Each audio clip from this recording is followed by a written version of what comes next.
In today's lesson, you will master the discriminant and its role in determining the nature of roots for quadratic equations. You will also learn how to apply these conditions to the intersection of lines and curves. This topic is a cornerstone of the Cambridge IGCSE Additional Mathematics syllabus. Understanding the discriminant allows you to predict the behavior of functions and solve complex geometric problems involving tangents and intersections without always needing to solve the full equation. By the end of this session, you will be able to handle exam-style questions involving unknown constants with confidence. Our main objectives are to calculate the discriminant delta equals b squared minus 4ac, determine the number of real roots, and solve problems involving the intersection of lines and curves. Let's begin with the basics. For a quadratic equation in standard form, ax squared plus bx plus c equals 0, the quadratic formula provides the roots.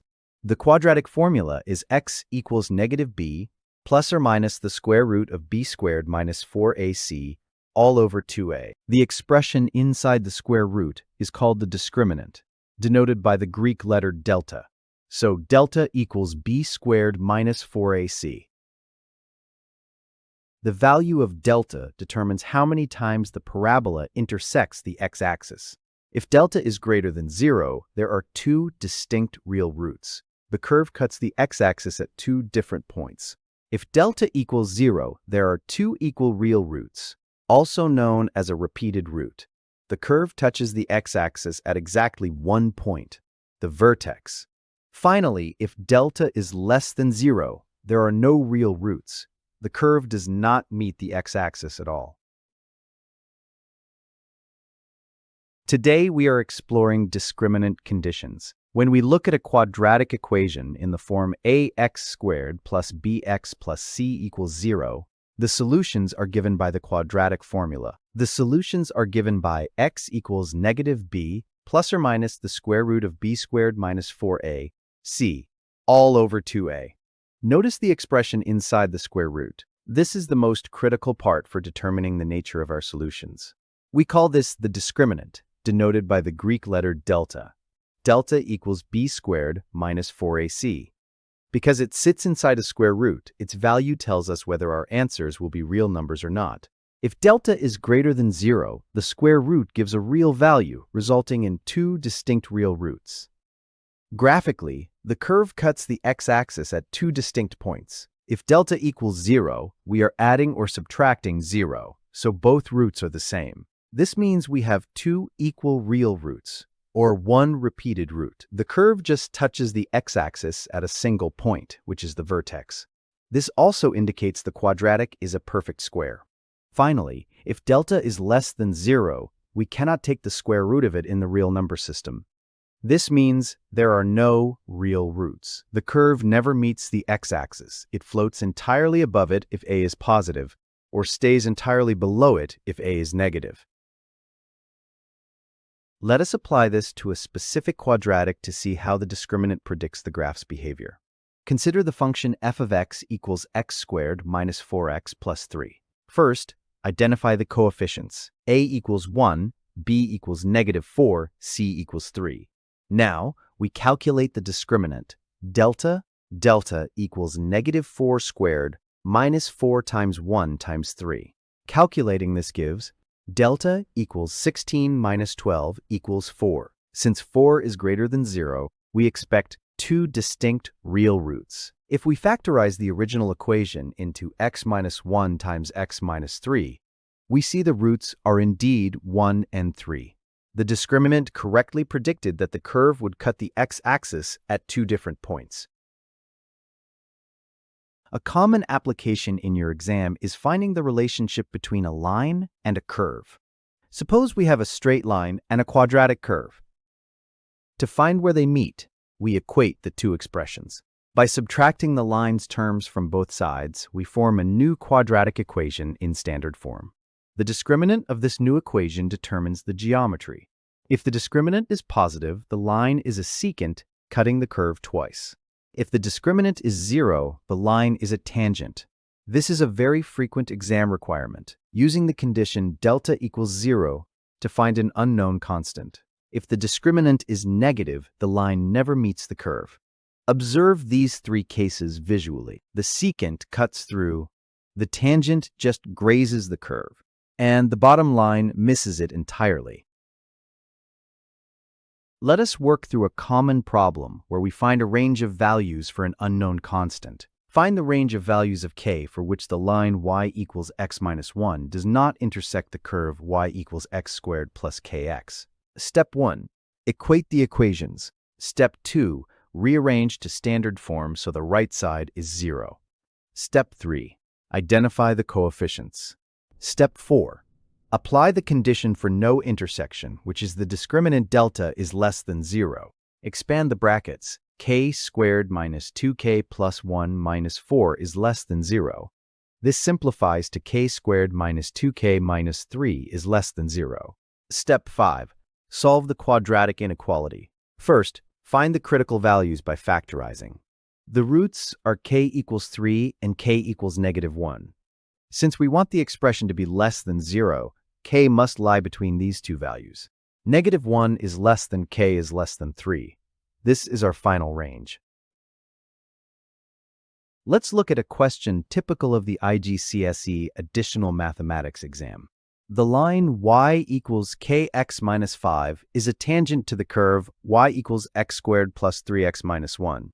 Find the possible values of the constant k. Step 1. Set the equations equal to each other. Step 2. Rearrange into the form ax squared plus bx plus c equals 0. Grouping the x terms gives us x squared plus open bracket 3 minus k, close bracket x plus 4 equals 0. Step 3. Identify your coefficients. Step 4. State the condition for a tangent. A tangent touches the curve at exactly one point, so the discriminant, delta, must be 0. Step 5. Substitute and solve for k. Squaring the bracket and subtracting 16 gives us k squared minus 6k minus 7 equals 0. Step 6. Factorize to find k. The possible values for k are 7 or negative 1. To secure a top grade, you must avoid these frequent errors. First, failing to rearrange the equation into standard form before identifying a, b, and c. Always ensure one side is 0 and group all x terms together using brackets. For example, in 3x minus kx, the coefficient b is 3 minus k. Second, squaring the b term incorrectly, especially when it is negative or a binomial. Remember that negative 4 squared is positive 16. If b is 3 minus k, you must expand the whole bracket, 3 minus k, all squared. Third, misinterpreting the inequality for quadratic ranges. If the discriminant is less than 0, the solution is usually a single range between two values. If it is greater than 0, it is often two separate regions. Always sketch the quadratic to check. Finally, using the wrong condition for tangents. Remember, tangent, touches, and equal roots all mean the discriminant equals 0. Here are 3 essential tips for your IGCSE exam. Always show the substitution into the discriminant formula before simplifying.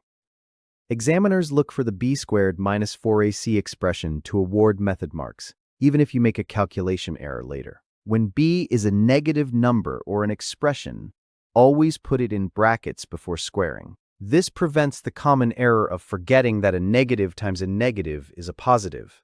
Train yourself to spot keywords. If the question says, always positive or lies entirely above the x-axis, it is a hint that there are no real roots, and you should use the condition that delta is less than 0. Unless the question asks for decimals, leave your answers for k in exact form, such as surds or fractions. This is a hallmark of high-achieving scripts. Now it is time to test your understanding. Please pause the video and try these 3 questions before we go through the solutions. Question 1. The easy level. Calculate the discriminant of 2x squared plus 5x plus 2 equals 0, and state the nature of its roots. Question 2. The medium level. Find the values of p for which the equation x squared plus px plus 9 equals 0 has equal roots. Question 3. The hard level. The line y equals 2x plus c does not intersect the curve y equals x squared plus 6x plus 1. Find the range of possible values for c. Take a moment now to work these out. Let us review the solutions. For the first question, the coefficients are a equals 2, b equals 5, and c equals 2. The discriminant calculation is 5 squared minus 4 times 2 times 2. This simplifies to 25 minus 16, which is 9. Since the discriminant is positive, there are two distinct real roots. In the medium question, we identify the coefficients and note that equal roots mean the discriminant must be 0. We set up the equation p squared minus 4 times 1 times 9 equals 0. Solving p squared equals 36 gives two possible values, 6 and negative 6. For the hard question, we first equate the line and curve. After rearranging into standard form, we apply the condition for no intersection, which is the discriminant being less than 0. Solving the inequality step by step, we find that c must be less than negative 3. To summarize what we have covered today, the discriminant, delta equals b squared minus 4ac, is the part of the quadratic formula under the square root that determines the nature of the roots. If delta is greater than 0, there are two distinct real roots. If delta equals 0, there is one repeated real roots. If delta is less than 0, there are no real roots. To find the relationship between a line and a curve, equate them to form a new quadratic. The discriminant of this new equation tells you if the line is a secant, a tangent, or does not intersect the curve at all. Always rearrange your equations into the standard form ax squared plus bx plus c equals 0 before identifying your coefficients to avoid sign errors and lost marks.